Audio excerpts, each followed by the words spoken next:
With an estimate of 5 crore infertile couples worldwide, male infertility accounts for approximately 25 to 30%. Reduction in sperm motility is one of the major causes of male infertility. Enhancing the sperm motility in the collected sperm would augment the success of artificial insemination method such as in vitro fertilization, commonly known as IVF. Recently, we have designed a molecule which enhances the sperm competence for in vitro fertilizations, and this work has been published in Nature Scientific Reports. The main purpose of this research is to design the molecule that make IVF more successful. We designed the molecule MPTX, which is much more effective than widely used pharmaceutical agents, pentoxifylline, for the IVF procedure, and also this molecule effective at lower doses. Using computational approaches, we analyzed the physicochemical properties of phosphodiesterase enzyme reaction center. Based on these properties, we designed a small molecule called MPTX, which is well fits in the binding pocket of reaction center, which can obstruct the usual activities of phosphodiesterase enzyme. Thus, it enhances the CMP level in the sperm cell. Cyclic AMP is a small organic messenger molecule in the sperm which is required for sperm capacitation, longevity and motility.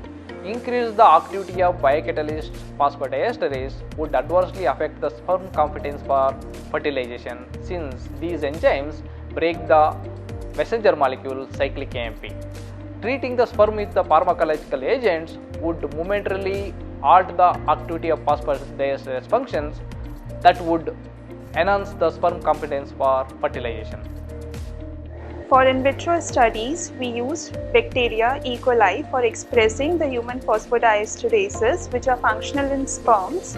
Then we purified the protein by chromatography technique using FPLC system, and the purified proteins were used for further experimental studies. We used isothermal titration calorimetry or ITC for biophysical characterization of interaction between the designed small molecule MPTX and the human phosphodiesterase functioning in a sperm. Using this, we calculated how tightly it binds. In addition to the results we obtained from ITC, we confirmed the binding and kinetics of binding between the molecules using Oxted K2. In collaborations with Professor Guru Prasad Group from the Kasturba Medical College, Manipal University, and Dr. Jagadish Group from the Mangalore University, we have carried out this work. The designed molecule MPTX improves the sperm functional competence such as longevity, capacitance, motility, and also it reduces premature acrosomal reactions for successful IVF. With our collaborator, we are working to make an effective formulations with the MPTX and other molecules for the IVF procedure.